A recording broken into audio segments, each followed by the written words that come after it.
اعوذ باللہ من الشیطان الرجیم بسم اللہ الرحمن الرحیم۔ السلام علیکم ناظرین، میں ہوں اسد عباس، پروگرام پیام رمضان کے ساتھ حاضر خدمت ہوں۔ آج ہم اپنے پروگرام میں ایک انتہائی اہم موضوع فطرہ کے اوپر گفتگو کریں گے، اور جیسے ہی انسان ماہ رمضان کے تیسرے عشرے میں داخل ہوتا ہے تو اس کے ذہن میں طرح طرح کے سوال آتے ہیں فطرہ کے متعلق کہ فطرہ کیا ہے، فطرہ کی حقیقت کیا ہے، فطرہ کسے دینا چاہیے اور فطرہ کتنا دینا چاہیے۔ یہ سارے سوالات اور اس کے علاوہ دیگر سوالات فطرہ سے متعلق انشاءاللہ اسی کے اوپر ہم گفتگو کریں گے۔ اور آج ہمارے ساتھ موجود ہیں جامعہ علوم اسلامی کے پرنسپل مولانا سید حیدر حسین کاظمی صاحب۔ السلام علیکم ورحمۃ اللہ۔ ہم آپ کا بہت شکریہ ادا کرتے ہیں کہ آپ ہمارے پروگرام میں تشریف لائے۔ آپ کا شکریہ، آپ نے بلایا ہے۔ تو سب سے پہلا سوال جو ہے ہمارا کہ وہ یہ ہے کہ فطرہ یا فطرانہ کیا ہے اور اس کے واجب ہونے کی کیا شرائط ہے؟ بسم اللہ الرحمن الرحیم۔ زکوٰۃ اسلام میں اللہ تعالیٰ نے ایک تو مال پہ واجب کی ہے، اسے زکوٰۃ مال کہتے ہیں، اور ایک زکوٰۃ فطرہ ہے۔ یہ لفظ فطرہ جو ہے یا تو فطرہ سے لیا گیا ہے، تو اس کا مطلب ہوتا ہے پیدائش، تخلیق، کہ اللہ نے چونکہ ہمیں انسان بنایا ہے لہٰذا ہمارے انسانی جسم کی زکوٰۃ یہ فطرے کی صورت میں ماہ شوال کے پہلے دن دی جاتی ہے۔ اور یا یہ لفظ فطرہ جو ہے فطرت سے لیا گیا ہے، تو یہاں فطرت سے مراد اسلام ہے، چونکہ اللہ نے ہمیں مسلمان بنایا ہے تو اس کے شکرانے میں بھی یہ زکوٰۃ اسلام اور ایمان جو ہے وہ انسانوں پر واجب قرار دی گئی ہے۔ تو بہرحال یہ زکوٰۃ ہے، اور یہ فطرہ چاہے بدن کی زکوٰۃ کہہ لیں چاہے دین اور ایمان کی زکوٰۃ کہہ لیں، یہ جو واجب ہے یہ ہر عاقل اور بالغ انسان جس کے پاس اپنے اور اپنے اہل و عیال جو واجب و نفقہ افراد ہیں ان کے سال بھر کا خرچہ موجود ہو۔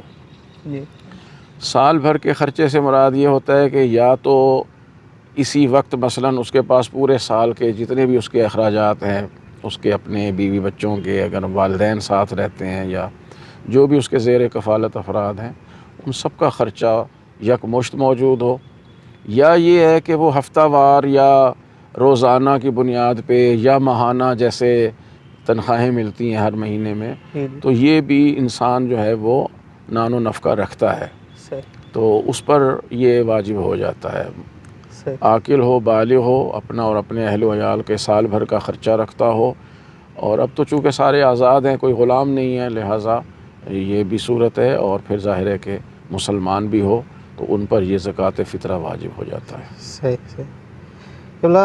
دوسرا سوال جو ہے وہ یہ ہے کہ فقہی طور پر فقیر اور مسکین کس کو کہتے ہیں؟ فقیر اور مسکین یہ دو لفظ قرآن کریم میں ایک ہی جگہ پہ استعمال ہوئے ہیں۔ جہاں زکوٰۃ کی آیت آئی ہے انما الصدقات للفقراء والمساکین والی، یہاں فقیر اور مسکین ایک جگہ ہے، اس کے علاوہ کہیں یہ دونوں لفظ اکٹھے نہیں آئے۔ فقیر اور مسکین یہ ان لفظوں میں سے ہیں کہ اگر یہ الگ الگ آئیں تو ان کا ایک ہی معنی ہوتا ہے، اور اگر یہ اکٹھے آ جائیں تو ان کے معنی الگ الگ ہو جائیں گے۔ فقیر اور مسکین ویسے اسی کو کہتے ہیں جس کے پاس سال بھر کا خرچہ موجود نہ ہو اور ملنے کی امید بھی نہ ہو۔ جیسے کوئی معذور ہے، کام نہیں کر سکتا ہے، یتیم بچے ہیں، جیسے یہ بہرحال فقیر اور مسکین کے اس میں آ جاتے ہیں، اور جیسے بیوائیں ہیں، کوئی کام نہیں کر سکتے ہیں، ان کے پاس کوئی روزگار کا ذریعہ بھی نہیں ہے، تو اس کو تو فقیر اور مسکین عام طور پر اسے کہتے ہیں کہ جس کے پاس سال بھر کا خرچہ موجود نہ ہو اور ملنے کی امید بھی نہ ہو۔ لیکن اگر یہ دونوں اکٹھے آئیں گے تو اس کے ہوگا کہ فقیر جو ہے وہ وہی تعریف ہے، مسکین کی تھوڑی سی اس سے زیادہ ہے کہ وہ اور زیادہ سختی میں زندگی بسر کر رہا ہے، کہ فقیر تو کہیں سے لے کے مانگ کے گزارا کر سکتا ہے، مسکین بیچارے کے پاس یہ بھی راستہ نہیں ہے کہ وہ کہیں سے مانگ کے گزارا کر لے۔ صحیح ٹھیک ہو گئی۔ اچھا یہ کہ بڑا فطرہ جو ہے وہ اس کے مستحق کون ہے، کن لوگوں کو فطرہ جو ہے دیا جا سکتا ہے؟ جی، فطرے کے مستحق یہی فقراء و مساکین ہوتے ہیں، البتہ مومن ہونا چاہیے۔ مومنین جو ہیں ہمارے فقہی اعتبار سے زکوٰۃ، خمس، فطرہ، یہ جتنے بھی ہیں یا صدقات، مستحب صدقات، اس کا بہترین مصرف جو ہے وہ مومن فقراء و مساکین ہے۔ اچھا جی، اور سب سے پہلے یہ ہے کہ اپنے رشتہ داروں میں دیکھا جائے جی جی کہ ان مومنین میں سے جو رشتہ دار ہیں وہ اگر غربت میں زندگی گزار رہے ہیں تو ان کی معاونت کے لیے یہ ان کو دیا جائے. اور مساجد وغیرہ جو ہیں، مدارس، امام بارگاہیں، ان کی تعمیر میں اس کو خرچ نہیں کیا جا سکتا، اچھا کفالت کے لیے دیا جا سکتا ہے. جیسے اب مدارس ہیں، یہاں طالب علم جو ہیں وہ پڑھتے ہیں، تو طالب علموں کے کھانے پینے کے اخراجات میں فطرانہ دیا جا سکتا ہے، لیکن مدارس کی تعمیر کے لیے یا اس کے جو دوسرے کام ہوتے ہیں ان امور کے لیے نہیں دے سکتے، صرف ان کے کھانے پینے کے لیے دے سکتے. مساجد میں بھی اسی طرح، امام بارگاہوں میں بھی اگر وہ کفالت کرتے ہیں غربا کی تو دیا جا سکتا ہے، لیکن وہاں بھی تعمیر پہ اس کو خرچ نہیں کیا جا سکتا. مطلب کہ جہاں تعمیر پر اگر کوئی خرچ کرنا چاہے تو وہاں فطرہ نہیں، وہاں فطرہ نہیں دیا جائے گا. صحیح صحیح. تو قبلہ یہ اکثر دیکھنے میں ملتا ہے کہ پیشہ ور لوگ جو مانگنے والے ہیں، تو آیا یہ فطرے نہیں، پیشہ ور کو تو نہیں دینا چاہیے، تو بیگرز ہیں، بھکاری ہیں، یہ فقراء مساکین کے اس میں نہیں آتے. چونکہ فقیر اور مسکین جو مومن ہوگا وہ یوں سڑکوں پہ کسی کے آگے ہاتھ نہیں پھیلاتا، لہذا جو آبرومند فقراء و مساکین ہیں ان کی کفالت کے لیے یہ اللہ تعالیٰ نے رکھا ہے، پیشہ وروں کے لیے نہیں ہے. جی جی ٹھیک. قبلہ دوسرا سوال ایک اہم سوال جو ہے وہ یہ ہے کہ فطرہ جو ہے کتنا دینا واجب ہے، اس کی مقدار کتنی ہونی چاہیے؟ فطرے کی مقدار جو شریعت نے معین کی ہے وہ عربی میں اس کو صاع کہتے ہیں. صاع کا آج کل جو وزن کے حساب سے 3 کلو بنتا ہے، اور اس میں جو چیزیں دی جا سکتی ہیں شرعاً وہ گندم ہے، جو ہے، کشمش ہے، کھجور، چاول، یعنی یا وہ چیزیں جو انسان کی غالب خوراک ہے. جیسے ہم عام طور پہ گندم اور اس کی روٹی استعمال کرتے ہیں تو اسی سے نکالا جائے گا. جہاں چاول زیادہ کھائے جاتے ہوں تو وہاں چاولوں سے نکالیں گے. اگر برابر ہے کہ مثلا 2 ٹائم میں سے ایک وقت انسان روزانہ روٹی کھاتے ہیں، ایک ٹائم چاول کھاتے ہیں، تو پھر وہ آدھا چاولوں سے نکالیں گے اور آدھا. اور سب سے افضل تو بہرحال کھجور ہوتی ہے، اور 3 کلو گندم یا اس کی قیمت، وہ اگر آٹا یا اس کی قیمت دی جائے تو وہ بھی مجزی ہے، کافی. یہ فطرہ دینے والے پر کن کن افراد کا فطرہ جو ہے وہ واجب ہوتا ہے؟ فطرہ دینے والے پر اپنا فطرہ ہے، اور جتنے اس کے واجب النفقہ افراد ہیں، زیر کفالت افراد ہیں، اس کے بیوی بچے، اور اگر والدین بھی اس کے ساتھ رہتے ہیں تو ان کا فطرہ، یا اس کے گھر میں جو کوئی کام کرنے والا مرد یا عورت ہو بشرط کھانا کھاتا ہو.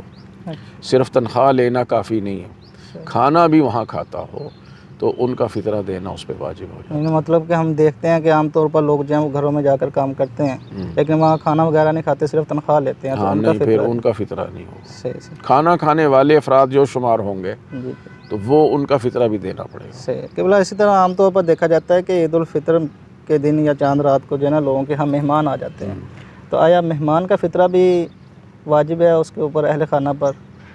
مہمان کی 2 صورتیں ہیں، یا تو وہ غروب سے پہلے آئے گا، یعنی جس دن آخری روزہ ہوگا جسے ہم چاند رات کہتے ہیں.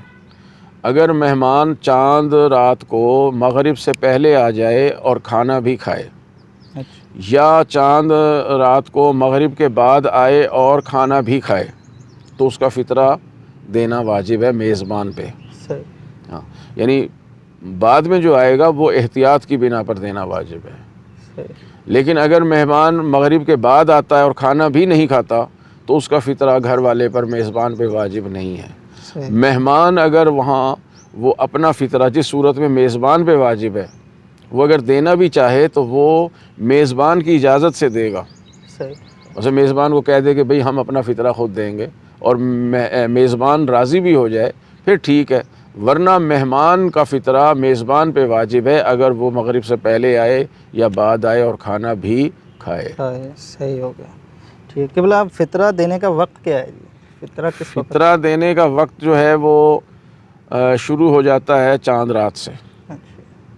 شوال کا چاند نظر آنے کے بعد فطرہ جو ہے وہ انسان اس کو نکال لے، یا جہاں گندم وغیرہ دی جاتی ہے یا پیسے دیں اس کو جدا کر لے، اور نماز عید تک ادا کی نیت سے دے گا. اور دیکھیں یہ چونکہ عبادت ہے اور یہ واجبات تعبدی میں سے ہے تو اس میں نیت ضروری ہے. بغیر نیت کے نکال کے دے گا تو وہ فطرہ شمار نہیں ہوگا، اس میں قربتاً اللہ کی نیت کرنا ضروری ہے۔ عید کی نماز تک یہ ادا کی نیت سے دے، صحیح، اور نماز کے بعد احتیاطاً فقہا فرماتے ہیں کہ عصر تک جو ہے وہ بغیر ادا یا قضا کی نیت سے دے سکتا ہے، اس کے بعد اگر دے گا تو پھر قضا کی نیت سے دے گا۔ صحیح، مطلب اس کا یہ ہوا کہ بلا کہ اگر رمضان کے دوران انسان جو ہے وہ فطرہ ادا کرنا چاہے تو یعنی مستحب چاند سے فرض پہلے، جی چاند سے ہاں، پہلے، تو ہر عبادت کا چونکہ وقت معین ہے، تو جب ابھی شوال کا چاند نظر ہی نہیں آیا تو فطرہ واجب بھی نہیں ہوتا ہے، صحیح، تو جب واجب ہی نہیں ہوا تو وہ فطرے کی نیت سے نکالا بھی نہیں جا سکتا۔ اس کا حل یہ ہے کہ اگر کسی کو دینا ہو کہ وہ پہلے سے اپنی ضروریات کو پورا کر سکیں تو قرض کے طور پہ اس کی اجازت ہے کہ عنوان قرض کسی کو مستحق جسے ہم سمجھتے ہیں اس کو دے دیا جائے، اور جب چاند نظر آ جائے تو اپنا فطرہ اسی میں سے حساب کر لیں اور نیت کر لیں کہ جو میں نے قرض دیا ہوا ہے فلاں مومن کو، جی تو یہ میرا فطرہ اس میں ادا ہو جائے۔ اس میں بھی مستحق ہونا شرط ہے اچھا، کہ جس کو عنوان قرض دیا ہے وہ ایسا مستحق ہو کہ جب اس کو بعد میں فطرہ دیا جا سکے اور وہ اس وقت تک بھی وہ فقر والی صورت اس میں موجود رہے، صحیح، پھر وہ اس پہ فطرہ حساب ہوگا۔ اگر وہ فرض کریں 15-20 دن پہلے دیے، اس وقت وہ محتاج تھا، صحیح، لیکن چاند رات کو اللہ نے اس کو اتنا مال کہیں سے دے دیا کہ وہ امیر آدمی ہو گیا ہے، جی، یا اس کے سال بھر کا خرچہ پورا ہو گیا، پھر وہ مستحق نہیں رہا، صحیح، پھر اس سے واپس لے کے کسی اور مستحق کو دیا جائے گا۔ قبلہ اسی طرح ایک اور اہم سوال ہے وہ یہ کہ ایک شخص نے کسی کو مستحق جانا، اس کو مستحق جان کر اسے جو ہے فطرہ دے دیا، اب بعد میں اسے معلوم ہوا کہ میں نے جس کو فطرہ دیا یہ مستحق نہیں ہے، نہیں تھا، تو آیا اس کا یہ فطرہ ادا ہو جائے گا؟ اچھا، اس میں یہ ہے، زکوٰۃ میں بھی ایسے، خمس میں بھی ایسے ہے کہ اگر اس وقت ہم نے جستجو کی اور ہمیں پتہ چلا کہ وہ مستحق ہے تو دے دیا ہے، تو بعد میں پتہ چلتا ہے کہ یہ مستحق نہیں ہے تو پھر اس سے واپس لیا جائے، صحیح، ٹھیک ہے، اس سے واپس لیا جائے، اور اگر وہ خرچ کر چکا ہے اس سے واپس لینا یا ممکن نہیں ہے، لے کے چلا گیا کسی دوسرے شہر میں ادھر ادھر، تو پھر آپ کو دوبارہ دینا پڑے گا، صحیح، فطرہ دوبارہ نکالنا پڑے گا، وہ جو فطرہ دیا گیا ہے وہ کافی نہیں ہے۔ کافی صحیح، چلیں شکریہ قبلہ، مہربانی، نہیں، آپ کی بہت مہربانی ہے، اللہ تعالیٰ آپ کی پروگرام زحمات میں کو تشریف قبول لائے، فرمائے، انشاءاللہ سلامت رہیں۔ تو اسی کے ساتھ ناظرین ہمارے پروگرام کا وقت جو ہے وہ تمام ہوتا ہے، تو آپ سے اجازت چاہتے ہیں، انشاءاللہ آپ سے ملاقات ہوگی اگلے پروگرام میں، تب تک کے لیے اللہ حافظ۔